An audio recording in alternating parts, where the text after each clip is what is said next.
तो जय हिंद साथियों, कैसे आप लोग आ चुके हैं ज्योग्राफी का पेज नंबर 4 लेके। ठीक है, आप लोगों कमेंट तो कर नहीं रहे हो कि सर पेज 4 नहीं आया, पेज 5 नहीं आया। पढ़ गया तो ठीक, नहीं पढ़ा तो ठीक, कोई मतलब नहीं है। तो भाई साहब कमेंट जरूर किया करो। ठीक है, अब लीड लगा लो, अब शांत बैठ जाओ और लाइक कर दो पहले, इसके बाद में बैठना। ठीक है, लाइक कर दो, लीड लगा लो, शांत बैठ जाओ। जो मैं पहले तो मैं बताऊंगा फिर आपसे पूछूंगा। तो चंद्रमा को जीवाश्म कहते हैं। क्या? जीवाश्म ग्रह। चंद्रमा को जीवाश्म ग्रह कहते हैं। जीवाश्म ग्रह किसको कहते हैं? वेरी गुड, चंद्रमा को। सूर्य के संदर्भ में, क्या सूर्य के संदर्भ में चंद्रमा की जो परिक्रमा की अवधि है ना, मतलब सूर्य के संदर्भ में, सूर्य जितना घूमता है उसके संदर्भ में, तो चंद्रमा की जो घूमने की प्रवृत्ति है वो कितनी है? 29.53 दिन। अब मतलब 29 दिन 12 घंटे 44 मिनट और 2.8 सेकेंड। भाई साहब रोमन सेकेंड भी बता देते। सूर्य के संदर्भ में चंद्रमा की परिक्रमा की अवधि कितनी है? लगभग लगभग 29, साढ़े 29 दिन ऐसे लगा दीजिए। ठीक है, चलो। जब ये आएगा तो इस समय को चंद्रमास या साइनोडिक कहते हैं। क्या? चंद्रमास या साइनोडिक। हम आपसे पूछेंगे, सवाल में आपसे आएगा कि साइनोडिक या चंद्रमास किसको कहते हैं, तो आप बताएंगे सूर्य के संदर्भ में जब चंद्रमा परिक्रमा करता है तो उसको 29 दिन 29.53 दिन लगते हैं। बस 53 पढ़ा लो, 53 नहीं पढ़ा रहे तो क्या हो गया है।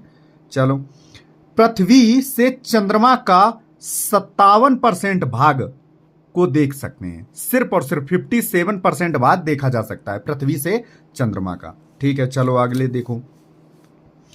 चंद्रमा व पृथ्वी के बीच की औसतन दूरी कितनी है? देख लो भाई साहब, दिखाई तो दे ही रहा है कितनी दूरी है। 38, 43, 65। कितनी है? 38, 43, 65। कितनी है? 38, 43, 65। चंद्रमा और पृथ्वी के बीच औसतन दूरी कितनी है? Very good, 38, 43, 65। ठीक है। चंद्रमा का अक्ष तल पृथ्वी के अक्ष तल के साथ कितने डिग्री का कोण बनाता है? चंद्रमा का अक्ष तल पृथ्वी के अक्ष तल से कितने डिग्री का कोण बनाता है? 58-48 डिग्री। 58.48 है। ठीक है, ठीक है, 58.48 यानी ठीक 10 कम, पॉइंट लगा के ठीक 10 कम कर दो। चलो,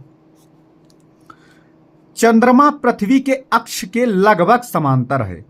तो चंद्रमा किसके अक्ष के समांतर है? लगभग पृथ्वी के। ठीक है। अच्छा ये बताओ, इसका परिक्रमण पथ भी दीर्घ वृत्ताकार है। चंद्रमा का जो परिक्रमण पथ है वो कैसा है? दीर्घ वृत्ताकार। ये सवाल पूछ लेता है। चंद्रमा सूर्य की परिक्रमा लगभग 29 दिन में पूरी करता है।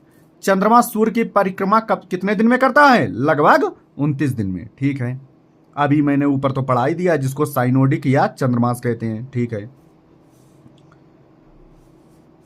चलो आगे देख रहा हूं।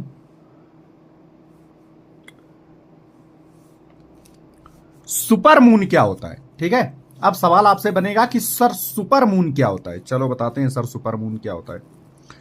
तो जब चंद्रमा पृथ्वी के सबसे निकट होता है, बोले एकदम रेड रेड नहीं दिखाई देता, बिल्कुल बहुत बड़ा दिखाई देता है, उसको कहते हैं सुपर मून।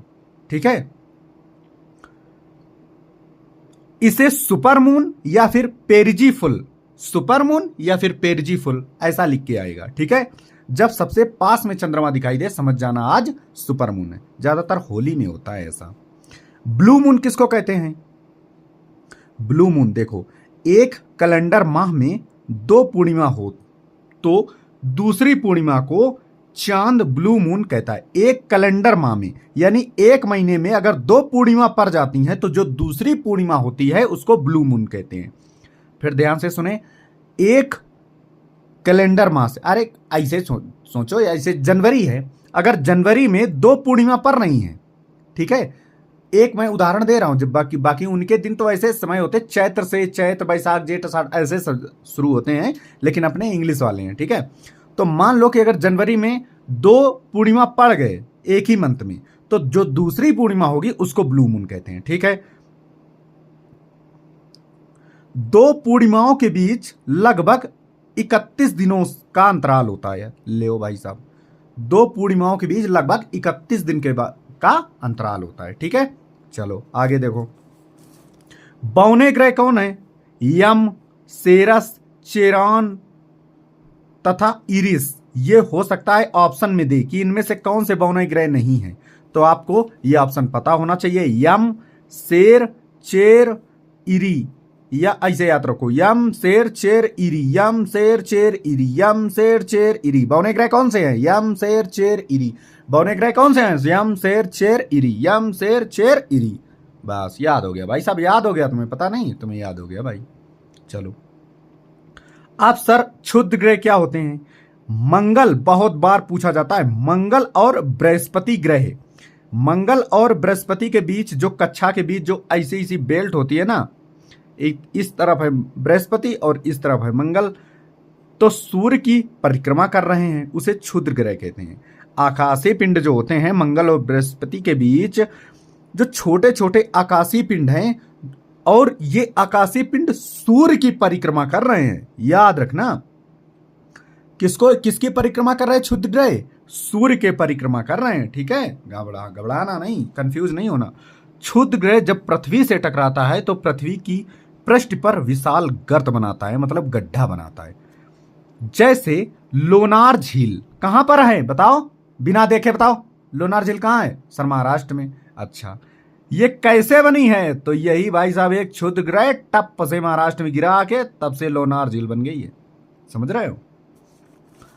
चलो भाई साहब, अब होशियार तो हो। फोरवेस्टा एकमात्र क्षुद्र ग्रह है जिसे नंगी आंखों से देखा जा सकता है। नंगी आंखों का मतलब क्या है? आप लोग ऐसे ही देख सकते हो, मतलब बिना किसी वर्नाकुलर लगाए, बिना किसी दूरबीन लगाए आप देख सकते हैं, उसको कहते हैं नंगी आंखें। ठीक है, हाँ। क्या नाम है उसको? हम कौन से क्षुद्र ग्रह को देख सकते हैं? तो भाई साहब वो है फोरवेस्टा। क्या नाम है? फोरवेस्टा। चलो भाई साहब आगे देखो। सर धूमकेतु क्या होते हैं? धूमकेतु भी बता दीजिए। ठीक है, तो सौर मंडल के छोर पर बोले तो किनारे पर बहुत ही छोटे छोटे अरबों पिंड हैं मौजूद है, जो धूमकेतु या पुच्छल तारे भी कहते हैं। धूमकेतु समझते हो? जैसे पृथ्वी में आते हैं वो जल जाते हैं, समझ रहे हो? तो बोले कहीं इनसे विश मांग लो कि तुम्हारी मनोकामना और वो वाली, हाँ समझ रहे हो? हाँ वेरी गुड। तो ऐसा ही होता है कि हे प्रभु, मांगते हो ना कि कल बात हो ही जाए उससे। चलो कोई बात नहीं। धूमकेतु की पूंछ हमेशा सूर्य से दूर होती है, दिखाई देती है, समझ रहे हो? हैले, क्या नाम है? हैले नामक धूमकेतु 76 वर्ष बाद दिखाई देता है। भाई साहब ये हैले नामक धूमकेतु है, कितने वर्ष बाद दिखाई देता है? 76 वर्ष बाद। हैले नामक धूमकेतु कितने वर्ष बाद दिखाई देता है? 76 वर्ष बाद। यह अंतिम बार कब दिखाई दिया था? 86 में। अब कब दिखाई देगा? 62 में। तो भाई साहब जिंदा रहना 62 तक, ठीक है? खिलाई पिलाई करते रहो, अपना स्वास्थ्य का ध्यान रखो, तब जाके इसको देख पाओगे। किसको? हैले नामक धूमकेतु। अब आ जाते हैं पृथ्वी, देख लेते हैं। पृथ्वी की दो गतियां हैं, घूर्णन और परिक्रमण। पृथ्वी की दो गतियां हैं, कौन कौन सी? दैनिक गति और वार्षिक गति, जिसको घूर्णन भी कहते हैं और परिक्रमण कहते हैं। चलो देखते हैं। तो दैनिक गति क्या होती है? पृथ्वी सदैव अपने अक्ष पर पश्चिम से, बहुत बार पूछा जा चुका है, पश्चिम से पूर्व की ओर घूमती है। पृथ्वी कैसे घूमती है? वेरी गुड, पश्चिम से पूर्व की ओर। पृथ्वी कैसी घूमती है? पश्चिम से पूर्व घूमती है, ठीक है? इसी कारण से दिन और रात होते हैं। आप बता सकते हैं दिन और रात कैसे होते हैं? तो आप बताना कि पृथ्वी अपनी दैनिक गति के कारण पश्चिम से पूर्व घूमती है, इसी वजह से दिन और रात होते हैं। चलो ठीक है। सर वार्षिक गति क्या होती है? जिसको परिक्रमण कहते हैं।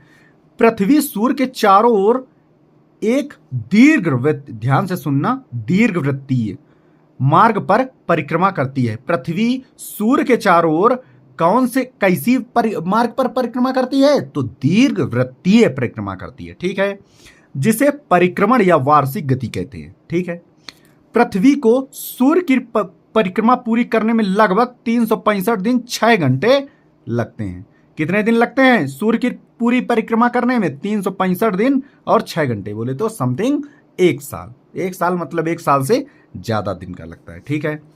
पृथ्वी की इस गति के कारण ऋतुएं बदलती हैं।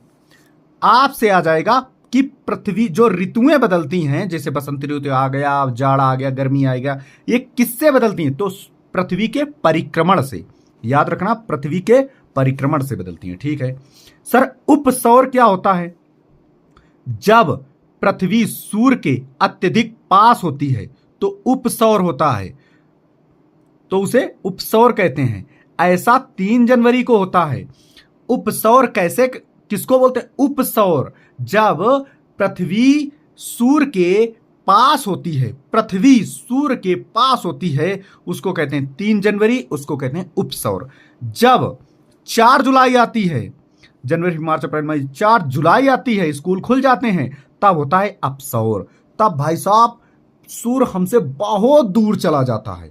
अगर पास आ जाए भाई साहब 4 जुलाई का, तो जल के राख हो जाओगे। समझ रहे हो? तो उपसौर, उप देखो ये ऊ बना है ना 3 जनवरी में, देख लो भाई साहब, ले भाई साहब, यही ट्रिक मिल गई, ले 3 कैसा बना है? छोटू ऊ की तरह। तो ये क्या हो जाएगा? उपसौर। 3 जनवरी उपसौर। 4 जुलाई, 4 समथिंग आज ऐसा बना, 4 जैसा समझ में आ रहा है, तो 4 जुलाई अपसौर। 4 जुलाई अपसौर, 3 जुलाई उपसौर। आप भाई साहब ये नहीं भूलेगा, आप ये पक्का नहीं भूलेगा। ये जो टोपा लगाए सो रहा है, गमछा डाले, तुम्ही से बात कर रहे हैं।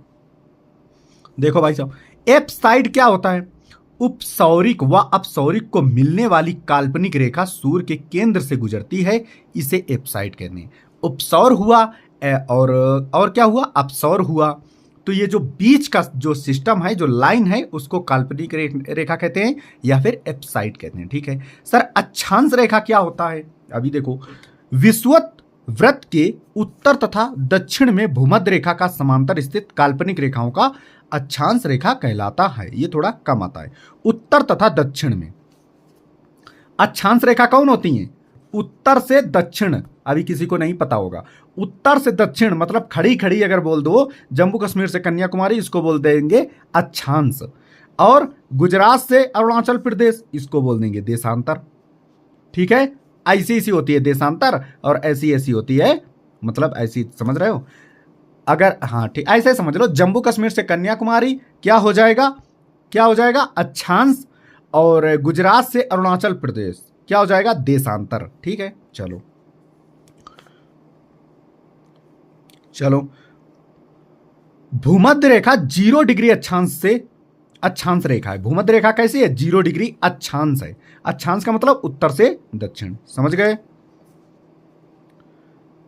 चलो, कर्क रेखा आ जाते हैं। तो कर्क रेखा भूमध्य रेखा के उत्तर में, भूमध्य रेखा के उत्तर में 23.5 डिग्री अक्षांश को कर्क रेखा कहते हैं। कितने? भूमध्य रेखा से 23.5 डिग्री।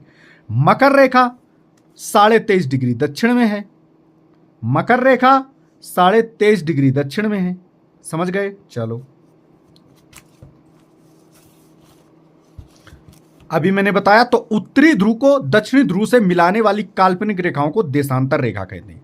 ठीक है, ये ध्रुवों की बात हो रही, लेकिन तुम्हारे भारत की नहीं, ये ध्रुवों की बात हो रही है। ठीक है, हाँ याद रखना, ये ध्रुवों की बात हो रही है, जिसको अगर उत्तरी, जब ध्रुव आता जाए तो ये उत्तरी ध्रुव को दक्षिणी ध्रुव से मिलाने वाली काल्पनिक रेखाओं को देशांतर रेखा कहते हैं। ठीक है, समझ रहे हो? हाँ बिल्कुल। अगर कुछ डाउट आता है तो कमेंट बॉक्स में कमेंट कर देना।